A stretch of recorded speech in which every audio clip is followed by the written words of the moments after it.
What's up, you guys? Sean Ross Sapp, managing editor of Fightful.com and FightfulWrestling.com. It is March 13th. It's time for the Smackdown Live post-show podcast from Fightful.com. We got plenty to talk about. Some Hall of Fame-ish news, some Hall of Shame-ish news. It's an interesting day. I'm joined by Jeff Hawkins. Jeff, how you doing? See, you're bullish on your NCAA team. I got the worst news in history about mine today. So yeah, that's rough, man. That's all right. You're gonna be subject to the 5-12 curse, hopefully. So we'll be. Oh yeah, I mean, I wouldn't doubt it. Kentucky picks up around this time of the year every year, but yeah, I see why you're ACC 6 Man of the Year. Guy who hit the winning shot against Louisville. Out 10 to 12 weeks. Oh, yeah. Oh, yeah. Although Louisville did almost get beat by Northern Kentucky University in the NITs tonight, but that's neither here nor there. Anna, obviously not here. She's taking some time off from the podcast. However, she does appear on 3 upcoming episodes of the Fightful Alternate Commentary podcast, which you all can check out. The first one drops this weekend. It is Hulk Hogan versus Ultimate Warrior, WrestleMania 6. Of course, check out all of our exclusives over at Fightful.com. We got you covered at FightfulWrestling.com with all your news. And every Friday, I drop that Fightful Wrestling Weekly. Check it out. As well as our friends at Pro Wrestling Unlimited, who do a nice video for us every week for that feature. We've got Smackdown Live. My show ratings, or my match ratings and show notes will drop tomorrow morning. Check that out. But here we go. First off, I want your thoughts on Kid Rock in the Hall of Fame, Jeff. From a celebrity perspective, I mean, he's made several appearances, so by that qualification, he's probably more deserving than a Drew Carey in that regard. Boy, did you put a lot of qualifiers on the Raw show about your thing about Kid Rock. Who cares? Yeah. It's a ceremonial honor. It's like getting an honorary doctorate. You're not really a doctor. Oh, I'd run with it, though. Come on. You know, if you get one, you're calling yourself doctor. Oh, yeah. No, I would. Yeah. I'd wear a cape. I'd do everything. I'd be awesome. Although I doubt that Kid Rock's going to run around calling himself WWE Hall of Famer. You think he's going to have people kissing his ring? Come here. Kiss the ring. Yeah, I'm a Hall of Famer now. Yeah, look at that, because I'm never getting in the Rock and Roll Hall of Fame. Look, I think Kid Rock's best song was Cocky, but I love whatever the hell that thing was. Ask Alex. He ran through the whole. Oh, no, I heard it. I listened to it. I was trying to echo that. Look, I think he's important somewhat to the WWE lexicon in terms of, the American Badass theme, of course. And yes, he's done concerts at major shows for them. Look, he's a celebrity. They always put one in. It's his turn. I'm fine with it. So I never thought I'd have to dip into this, but I reached out to a Cyndi Lauper source this week because a lot of people were like, why isn't she in? I'm told that she would love to go in. So there you go. And with them going to New York next year, hopefully that's the time. Oh no, she definitely she deserves to be in almost more than any other celebrity. Yeah. She deserves to be in more than some of the wrestlers that they put in. Yeah, no, that's very true. And she's doing like skin condition commercials. Yeah. So, I mean, look, it's all based on, who hates Vince, who does Vince want to make up with, whatever. Who's inducting him? Who's inducting Kid Rock? Who do you think? Oh, man. Damn. Well, it's not going to be Kelly, or not Kelly. It's not Stacy Keibler. He did a theme for her. It's not going to be The Undertaker. Joe C's long gone. Can't run him back. My favorite joke is Kevin Dunn. Oh, yeah. Well, Kevin Dunn's got to induct Flow Rider. Remember, he's a big fan of the Whistle song. Did you ever hear that story? Yes. Yeah.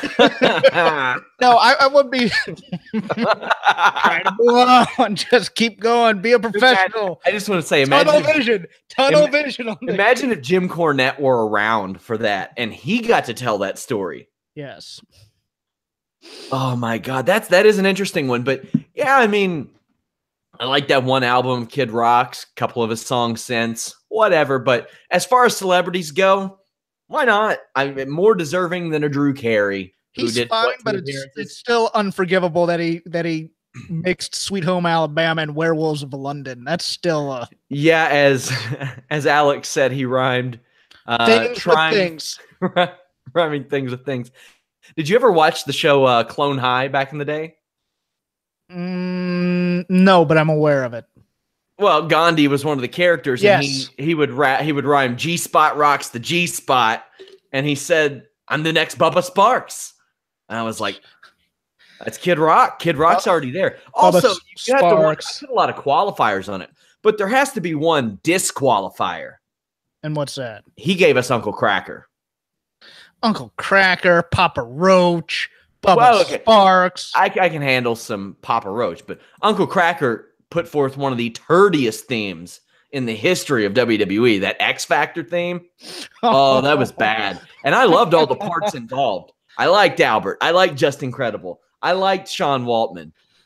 But man, that theme was... I got everything that I wanted. Yeah. It was so bad. So damn bad. But yeah, I like Kid Rock as a celebrity induction. He's fine. AJ Styles comes out, brings up how unbelievable it was at one point that he would even be in the WWE, much less being WWE champion, much less headlining WrestleMania. And that seems like such a distant thought, but it is, because he was out, like just out there wrestling for a while before WWE even came along and picked him up. Like WWE could have had him much sooner on multiple different occasions. And it's so weird with obviously how much he's liked by the company now, how long they just let him get away. It's kind of crazy to think, Jeff. It is, but it isn't. I mean, you have, all the usual strikes. He's Southern. He's short. He's old in their eyes. I mean, someone had to go to bat for him, I think. And they did, and they don't regret that now. I think it's a fantastic story. I remember when Kevin Nash left in '96, and I picked up a magazine, a Raw magazine, and they were like poo-pooing the idea that he was going to WCW. And I think they interviewed Vince McMahon, and Vince McMahon's like, Kevin Nash is old. He's 37.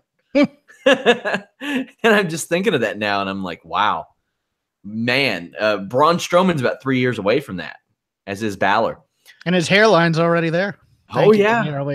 Look, I ain't going to mock his hairline because, look, I went bald. I can't help it.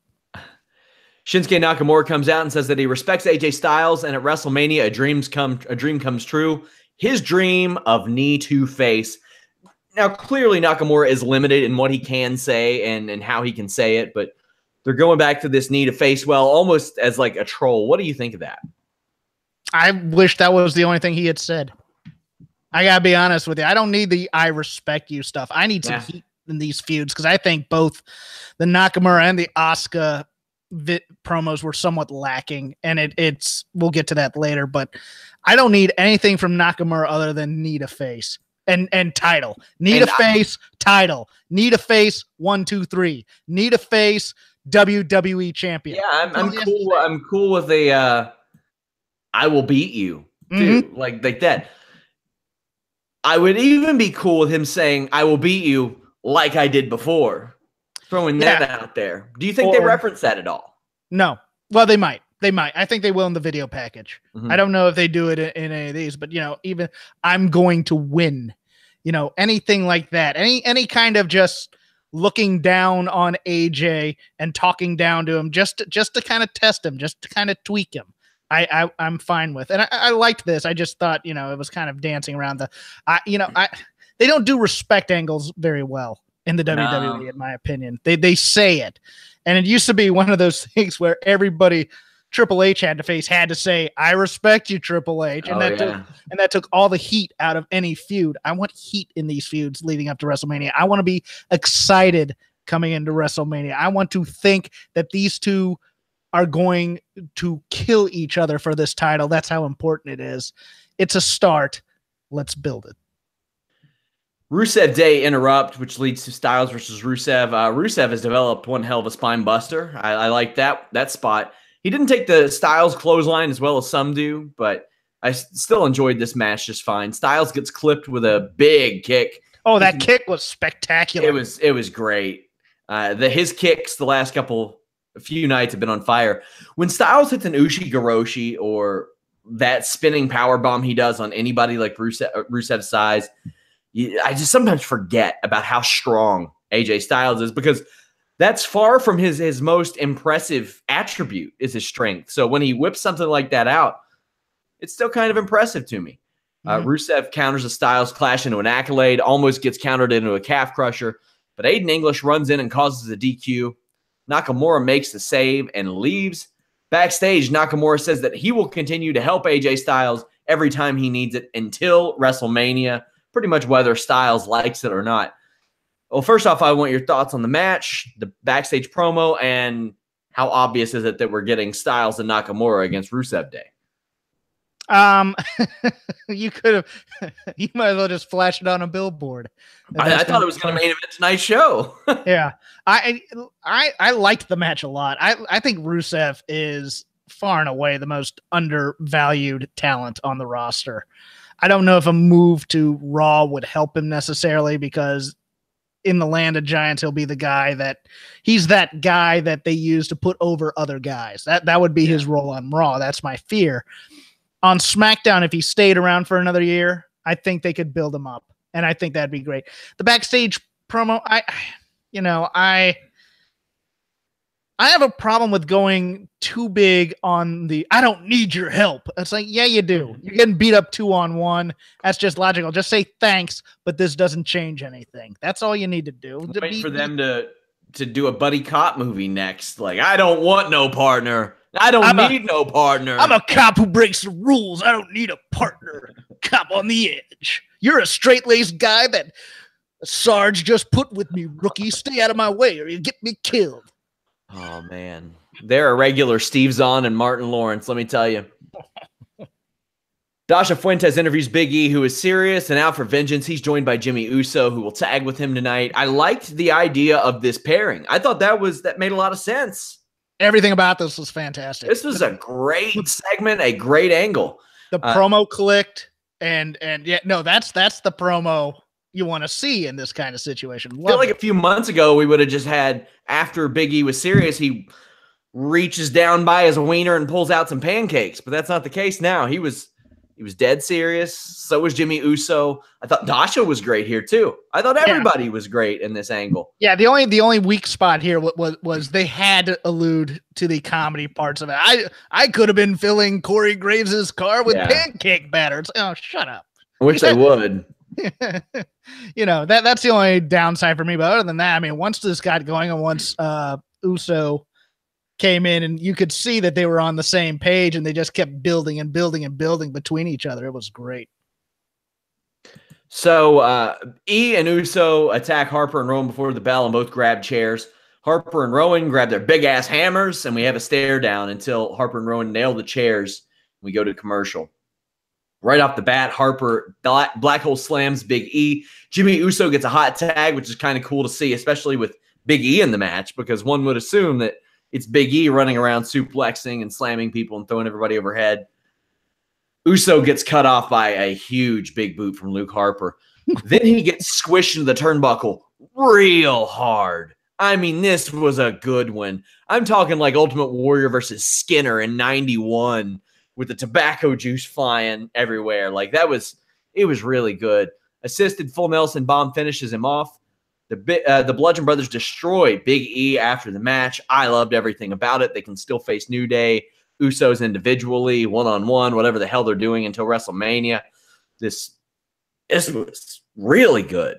This got my attention. I loved everything. I didn't even need the match to officially start. I don't need this official match. I wanted these four to brawl through 2 segments, just fighting all over the arena, picking up chairs, hammers, whatever. And then somebody, here's where you can use your authority figure, goes, Shane, are you seeing all this? No, I've been busy. Oh, I got to get order on my show or whatever. Yes, you do. And then just break it up. Nobody has to get pinned, although I didn't mind it. I didn't mind how they got to the finish of this because this match was so hard hitting. But this is as close to old school as I've seen in a while in terms of something that appeared to be almost out of control in terms of a fight. And that's that's my sweet spot in wrestling. That's the kind of thing I like to see, is something where I'm like, ooh, it's on now. What's going to happen next? That's the anticipation of those types of things. And then once it got into the match, it kind of went down a little, and the match was great. It was hard hitting. It was all the things I want to see. I want to see more guys. I want to see all these guys throwing each other all over the place, but I didn't need it. You could have just had these two brawling all over and be believable. And I think the heat it wouldn't have dissipated. I don't think the crowd would have ever really lost any excitement for it had it continued. But no, it was great for what it was. I loved it. I thought it was awesome. And you mentioned that the feeling of a fight, there's heat here. There is heat here, and I like that. I can't believe they've never done a Peter Griffin versus the Chicken angle where two guys just fight through everything. I mean, from the moment they get to the venue, the closest they got was Undertaker Brock a couple years ago. But I mean, like, two guys just fighting their way to the ring while another match is going on. Yeah, they did that with Dean Ambrose and I forget who it was, but it was one of those Falls Count Anywhere, and they ended up in a truck, and they ended up driving off somewhere, and then they came back like 2/3 of the way through the show, and they're still fighting. They've done those types of things before. It's clever, but I don't mind those things either. I'd love for just go fight out of the arena and then come back eventually. It's ultimately, I remember what got Steve Austin over for me. I wasn't familiar with any of his WCW or ECW work. I was like 11. And him and Savio Vega just beat the shit out of each other. It was a random match on Raw. Didn't mean a damn thing. I remember Savio hitting a spin kick into the turnbuckle, and they both went over the top, and they just kept fighting. They didn't care. They just kept fighting. And I was sold on that feud. I was like, all right, I buy this. Their competitiveness got the best of them and turned into pure hatred. Mm-hmm.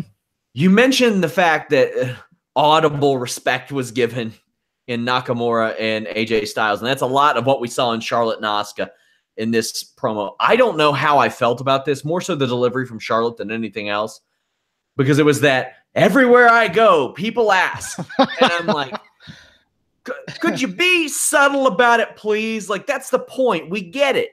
You erase that.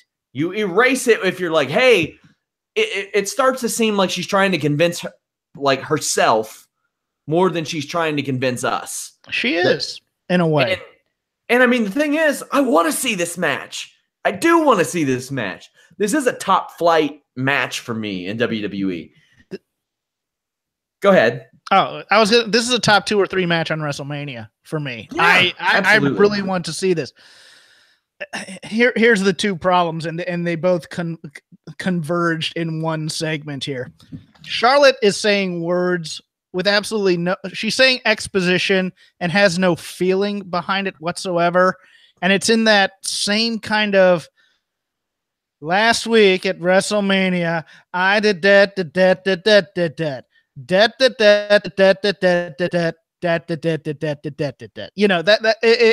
It was very monotonous. There wasn't any passion in it. There wasn't any, and then and I wanted to challenge you because you're undefeated and your streak. That's when she gets to the tagline that she has to say about the streak. She puts a little emphasis on it, and then you get to Asuka. And Asuka's problem here, to me, in terms of presentation, number one, I said this last night during her promo.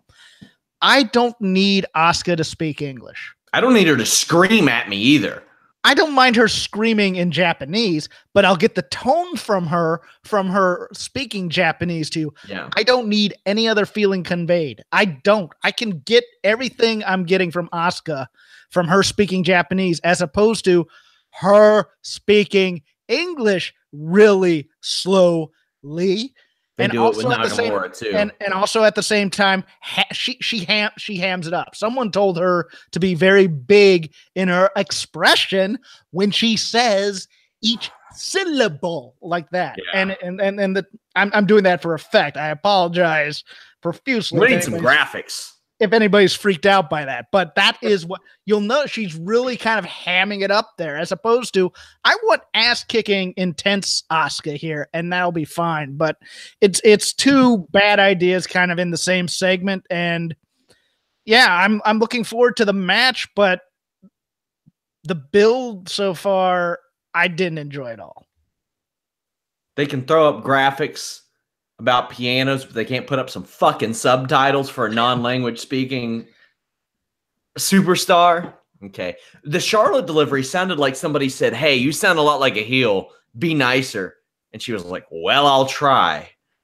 And that's what we got out of it. She's such a natural heel. That's the problem is when she's, even when she's trying to convey respect, it seems so dismissive of the other person in the ring because of her height, her stature compared to the peacock robe. Yeah. It's all, my crap doesn't stink. What are you doing here? I'm the queen. That's what it reeks of.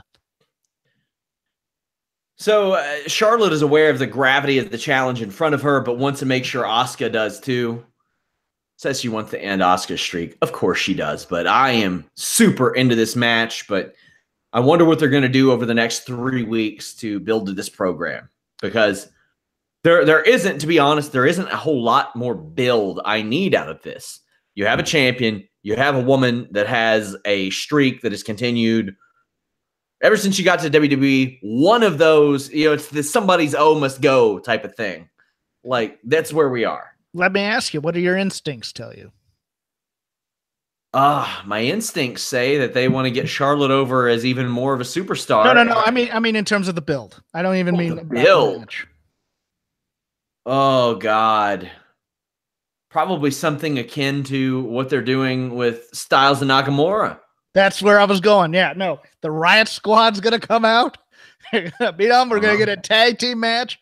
I think in one match, Asuka accidentally kicks Charlotte or does it on purpose, because Asuka's been known to turn on tag partners when it's every woman for herself. I think it's going to be because, look, for all we can talk about the things that we like and don't like, the format of this show and the tropes that they use aren't exactly out of the box thinking. I think it's going to be exactly like Nakamura and Styles. Oh, yeah. I hate to sound cynical and cliche, but to be quite honest, the writing of this program is lazy. Mm-hmm. Just lazy. Speaking of... I'd say formulaic, but lazy works. Well, I mean, I would say lazy when you have the same debuting stable and you just run everything virtually the same. Jinder Mahal defeated Bobby Roode. Randy Orton comes out and brags about being the United States champion for the first time. Bobby Roode joins and says that his rematch will take place at WrestleMania. I don't know what I did as a human to deserve this, but I would like to apologize to whatever higher power there may or may not be, because Jinder Mahal is also involved. And this is a match between Jinder and Roode works circles around Jinder, no surprise. And Mahal wins with the same goddamn finish we have seen for the last 10 months. A distraction, the Colossus, the pin. Randy Orton RKOs him afterwards. If you asked me on Sunday after the United States Championship match was complete, what do you think's going to happen on Tuesday? I would have word for word said, this is what I think they will do. And this is exactly what happened. What did you think of that match on Sunday? I haven't had a chance to listen to that one. It wasn't bad. It was there in the 70s and 80s. That would have been hot, but times have changed. And I mean, there wasn't anything bad about it. It went on a little long, but other than that, no problems with it. Yeah, no, to me, it was smooth, but not interesting. It was so weird that I found it that I'm watching going, this is a good match, but they're not really they're not grasping my attention by doing anything or by having any emotion into it. It was a kind of a, lazy / formulaic match. I am the same way. I did like Orton's promo on Talking Smack, though. I like the fact that he said, and they even brought it up on TV also, look, I would have done the same thing if I were Bobby Roode. I would have also DDT'd me because, hey, I RKO'd him out of nowhere. I like that it's not, I'm going to get him for doing that. No, it's perfectly within your character, within his. Look, I don't know if I believe Randy Orton when he says that this is a highlight of his career necessarily, given that it is a secondary belt. And it took him 14 years, where Dean Ambrose, I think it only took him 5. But I don't want Jinder Mahal anywhere near this. I'll be honest. I don't want the Singh brother interfering to allow him to get the Colossus on and get a near fall in the triple threat, which is going to happen. Randy Orton's going to toss Sunil through something. Throw him and up. Almost kill him. Yeah, just flip him up, walk away, do half the match. Sunil falls right before. Yes. I'll take a Bobby Roode, Randy Orton strongly built feud over a 3-way any day of the week, but this is what we're going to get. And I think we're going to get some combination of the three throughout this build. If it happens, I hope it's on the pre-show. Hope it's the first goddamn match, because that's the best chance it has to be interesting, to have a crowd, to be in front of a crowd that is starving. Well, I don't know if they'll be starving for wrestling at that point of the weekend, but still, for that show, ready for wrestling. If it's anything like the last two WrestleManias, it'll be a quarter-filled building because they haven't had all the gates open for a long time, and the pre-show started too early, and nobody told the arena. Then we'll get like pissy Randy Orton, which could be fun or could be terrible. Oh yeah, I mean, look, when it happened to Miz, he got pissy. When it happened to the 205 Live guys at Rumble, were a little bit ticked that nobody was in the building when their match was going on. It seemed, this happens, and there's a lack of communication between company and arena. It's very odd. Now, I want to say, I don't like any of these three match up in singles matches, but from a triple threat perspective, if they work it at a faster pace, I think it could be really good. Carmella defeated Naomi. Okay, so before this, we get a promo for the fabulous Moolah Battle Royal, to which Corey Graves says, quote, "On the heels of the fabulous Moolah announcement, social media has been on fire," end quote. And boy, has it ever. We did an article today on fan reactions to this, which made it to not just the front page of Reddit Squared Circle. It made it to the front page of Reddit All, because of the overwhelming negativity associated with having fabulous Moolah be celebrated in this regard. Before we get into anything, I want your thoughts on WWE doing this, seeing the incredible backlash, and moving forward with it tonight. Vince gonna Vince. My personal reaction is I am ambivalent. I am purely ambivalent about this, but I'm also a little bit older. I'm also not on the woke side of things for most issues like this. I realized wrestling is a carny business full of bad people, drug addicts, people who've done terrible things. We're watching a product run by a guy who may have been complicit in accessory after the fact of murder. Okay. They've named an award after Warrior, and not only named the award after Warrior, but changed the award's original meaning to say "screw you" to Warrior, and still named it after Warrior, who was not a good person. Yeah, that's my thing. I feel like, because people asked me about the Warrior thing, and I was like, guys, I've written at length about that, but I even feel like that was maybe Vince's one final troll to Jim Hellwig. It was to make an award dedicated to cancer survivors and paralyzed people, when Warrior has shit all over those throughout his life. And as horrible as the things that Warrior said were, and I hate them, they weren't crimes. And the things that Moolah is sometimes accused of are.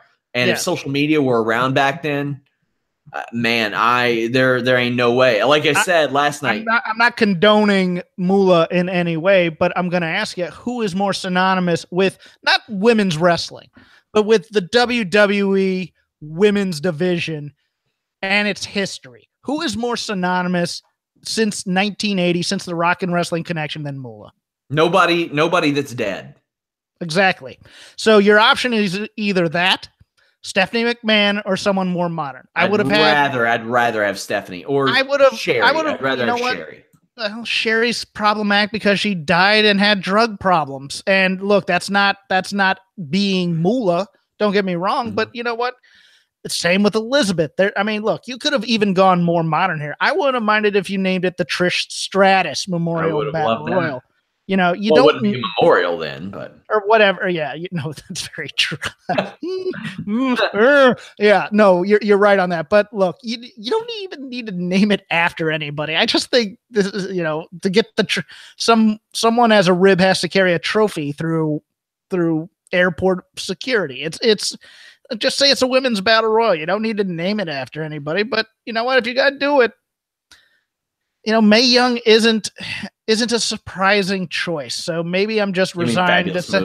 Yeah, I mean, to me, I thought it was because they had romanticized her a little bit less, but they also ran a tribute to Jimmy Snuka after all the stuff happened with him.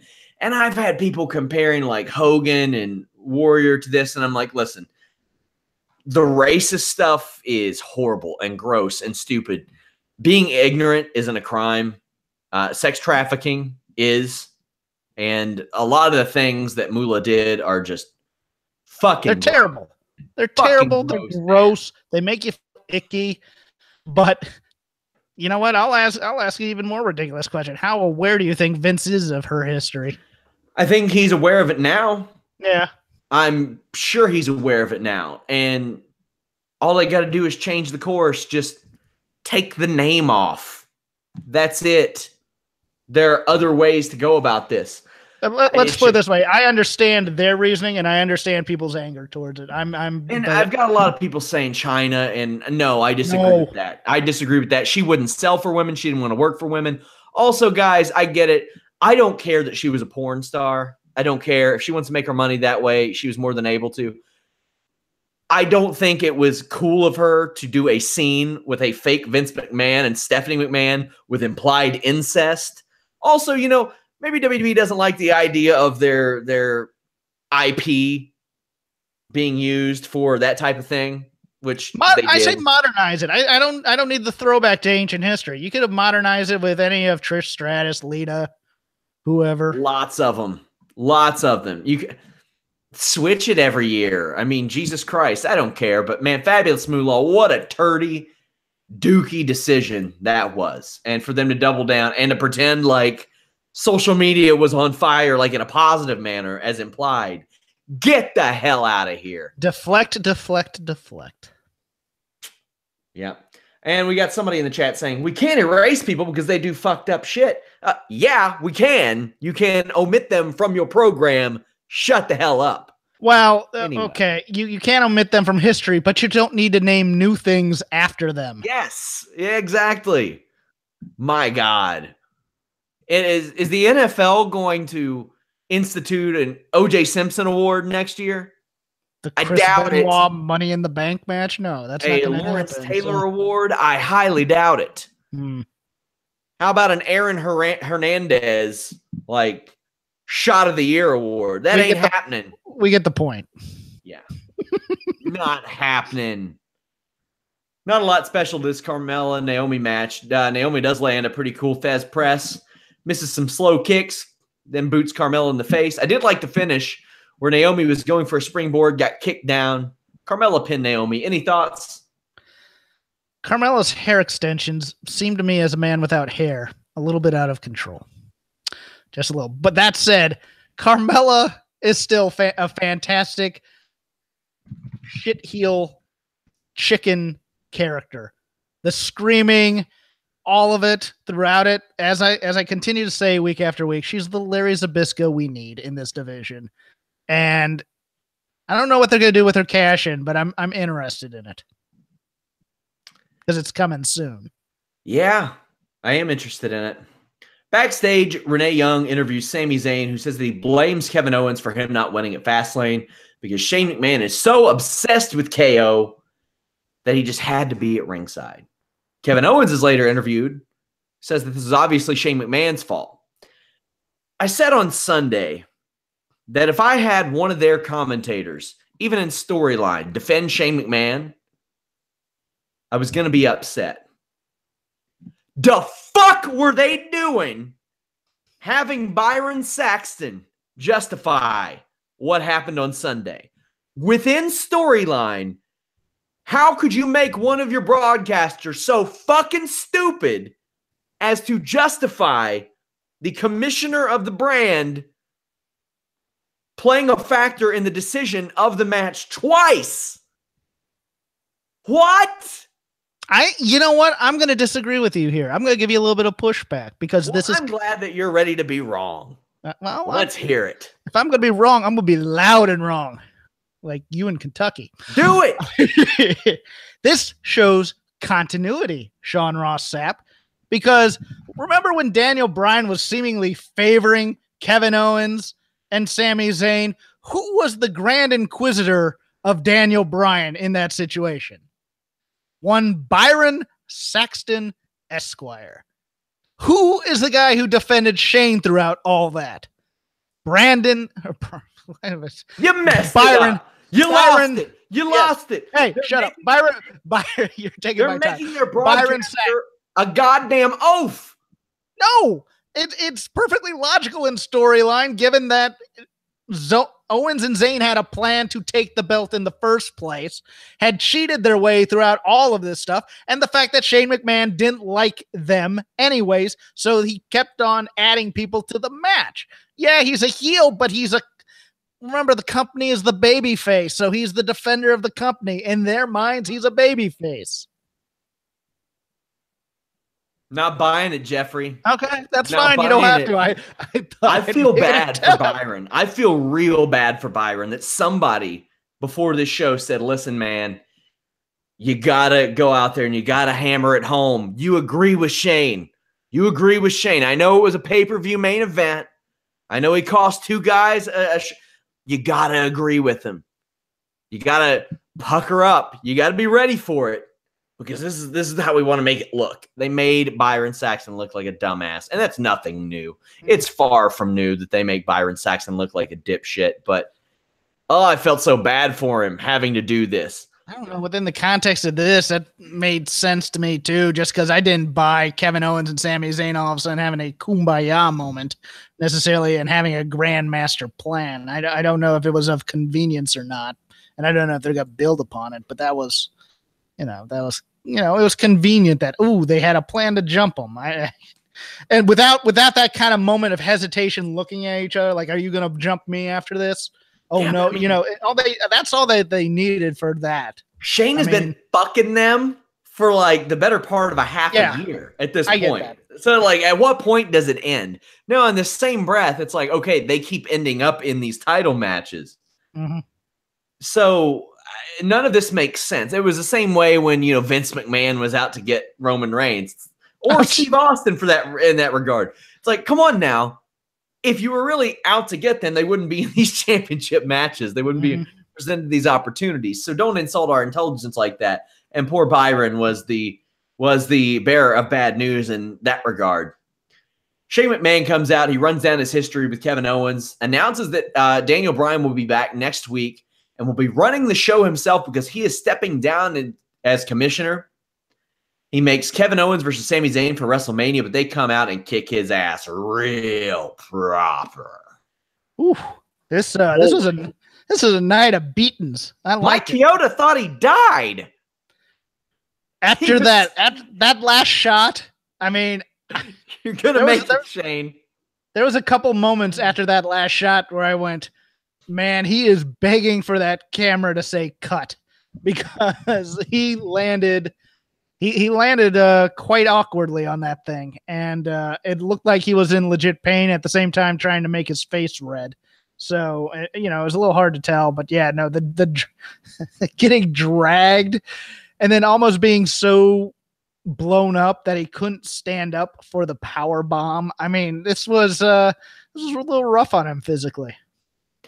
Oh yeah, the chair spot into the ring post. I love. I keep meaning to ask. Like, I ask people from WWE a million things a week, and I keep meaning to ask, what the hell are your ring posts made out of these days? Because they sound awesome, and nobody's gotten hurt on them yet. People are kicking them and punching them and all kinds of stuff. And make great. There was something that we didn't pick up on. Asuka didn't limp at all to the ring tonight, did she? No. I thought that was going to be part of the story of the Charlotte Asuka match, but I guess not. It still can be. There's a few Riot Squad jumpings that have yet to take place on this road to WrestleMania.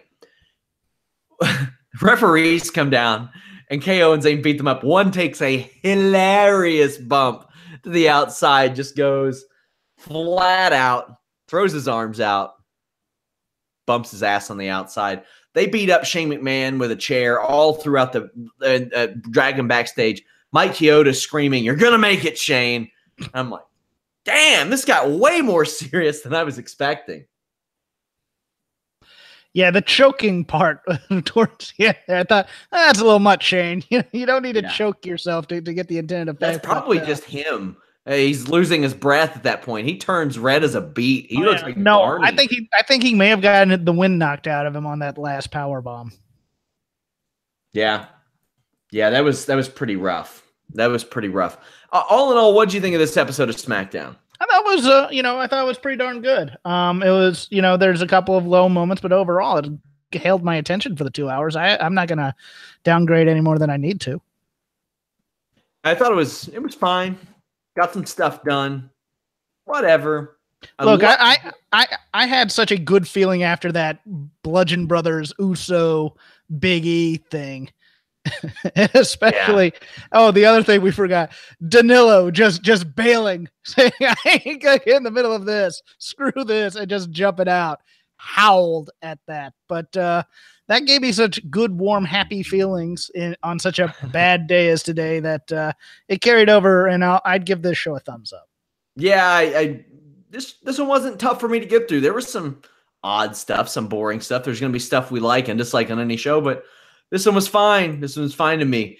Guys, tomorrow afternoon at 3 p.m. Eastern, join us for the Listen Your Boy. I did a Ring of Honor 16th anniversary post-show podcast last week. Also, I'm bringing you all a weekly NXT recap. And Fightful has some premium content coming very, very soon. We will tell you more about that tomorrow on Listen Your Boy. But also head over to FightfulWrestling.com. Check out our exclusive content over there. I've got interviews going up all the time. We talk to MMA fighters all the time about their feelings about wrestling, including UFC fighter Michael Chiesa, who was in the crowd with Daniel Cormier and Travis Brown, Ronda Rousey's husband, at Elimination Chamber and got to experience all that. Jeff, I want to talk about the most exciting bit of news this week. We are getting a Heath Slater Super Troopers 2 crossover for WWE Game Night, and I couldn't be more stoked. I like those guys a lot. I'm actually going to look up Super Troopers 2 to see if I have a couple friends who are friendly with them. They were in one of their movies. I'm going to see if they're in the movie too. But now Super Troopers is one of those movies that far better than it ever should have been. I really enjoyed it a lot. I'm Lizard guys deserve a lot, and they've had various successes in the mainstream, but they deserve a lot more than they've gotten. That was just a cult classic that just developed into a classic. Really enjoyed that. I will be there to watch Super Troopers 2 on 420. Have you ever seen the story about where Matt Riddle accidentally Super Troopered Triple H? No. Oh man. So I don't think so. On our podcast, I asked him, so you've met Triple H. What was that experience like? Oh, okay. Yeah. He said that Triple H came up and said, "I just wanted to let you know I appreciate what you're doing here." And Matt looked at him and said, "I appreciate what you're doing here." Triple H looked at him real weird and said, "Okay, it was nice to meet you. Keep up the good work." Matt Riddle looked at him and said, "It was nice to meet you. You keep up the good work." And he goes, and he said, and he looked at me really weird and he walked away and he was super tan. Yeah, no, I could just see him doing that and Triple H going, kind of not really meaning what he's saying, just kind of, you know what, you're a good hand, whatever. Da-da-da. And then eventually go, is this kid effing ribbing me right now with this? Oh, man, keep in mind that tryout had been recommended. I can't remember if it was a tryout or if it was at an Evolve show, but I mean, Triple H had been pushed to give him a shot by his buddy, Sean Waltman, who showed up at the Monster Factory, got a look at Riddle and said, this guy, that's the one you need. Some WrestleMania shows are coming up this in about a month. Mm-hmm. I'm talking to several of the people who are running shows. I talked to Luke Hawks. I'm going to try to talk to Joey Janela. I'm going to try to get some time in with Riddle from an outside. Are you going to Mania? Yes. What all are you going to? I'm going to the 2 Progress shows. I'm going to Rev Pro, Shimmer, NXT, Mania, and Raw. Why do you think that a major show isn't running opposite, or what is running opposite of the Hall of Fame? I can't believe Ring of Honor didn't run Friday night. I think they were trying to avoid it because it used to be that the Hall of Fame was on Friday, or was on, it used to be reversed. They reversed NXT and the Hall of Fame basically to screw over those companies that were running against the Hall of Fame, because I'd love to go to both NXT and the Ring of Honor Super Show, but I did the show running against NXT last year, and I regretted it. So I want to go back to that one this year. And Ring of Honor is stacking the deck. They're bringing the heat for Supercard. They've got like a lot of good stuff on that show, but man, there are just a lot of people who during that Hall of Fame they would rather be watching wrestling, active wrestling. Mm-hmm. So. And there'll be a couple shows I think on that night. I think that's the Revolution Pro show that I'm going to. I think the New Japan talent and a lot of the European talent are going to be on the same card, so that's going to be cool. Yeah, and I know that WWE kind of switched nights. If I were Ring of Honor, I would have seen if they could have switched nights as well. I would have seen if that were a possibility, anything that could have happened. Guys, head over to Fightful.com and FightfulWrestling.com. We'll have you covered for most, if not all of that. But what are you most looking forward to for that weekend, Jeff? It's interesting. I was going to tell you, because as much as I'm looking forward to Asuka and Charlotte, there's another women's match that could steal this weekend, in my opinion, and that's the top of the Shimmer card. Nicole Savoy and Mercedes Martinez facing each other. That one could be a barn burner. I'm just kind of looking. I've never been to New Orleans, so I'm kind of looking forward to just everything about that. I'm really looking forward to the NXT show. I think that's going to be hot fire. It depends on what they put on the rest of this Mania card. It's going to be a big women's wrestling weekend because we're going to have a lot of WrestleMania women's matches and Ring of Honor. Probably, I think, semifinals and the finals of their women's tournament runs too. I was a little sad to see some of the results heading into the semifinals, but yeah. Whatever. If you're looking for fun, I can't stay up this late. That's why I'm not going to. But that Joey Janela spring break show is unrepentant stupidity and a lot of fun. I wish I had gone to it last year, but that's going to be a blast. The thing is, you have to pick which shows, because a lot of these guys do 2 or 3 shows over the weekend. You got to pick the ones where they're going to put out maximum effort. And that, it's really kind of shown last year a bit that guys were kind of you knew who was taking that show important and knew who was kind of saving themselves for another one down the road. But I mean, I saw at the Evolve show last year a couple of really great Keith Lee matches that were fantastic. I mean, it's hard to find a bad indie show on Mania weekend, especially if you're going to the major indies like the WWNs. And, the WrestleCon Super Show is always a blast. So, I mean, my problem is getting burned out on wrestling, because by the time I get home, it's one of those things where I don't want to watch. Yeah. 6. I remember last year at Smackdown, about halfway through, I go, I'm done. I need 2 weeks off because I've watched too much. So I'm not overextending myself by trying to do all the WWN shows. I'm only going to do a few of them, even though I have a lot to do. Well, that 2-week period, I don't know that I've ever seen a more loaded 2-week period for wrestling and MMA than that. And there's not even a ton of MMA. I mean, there's a Bellator show in Budapest that just got Ben Henderson in a main event. That's okay, whatever. There's a UFC show with 2 title fights on. New Japan? With Conor McGregor in the crowd watching one of those title fights, direct implications on him. You have New Japan Strong Style Evolved. Then a week later, Sakura Genesis. Mother of God. That Janela show last year got the most buzz of anything non-WWE that weekend that we covered, and that's saying quite a bit. Hey guys, if you all want to get primed and ready for WrestleMania, head over to ProWrestlingCrate.com. Save by using the code FIGHTFUL.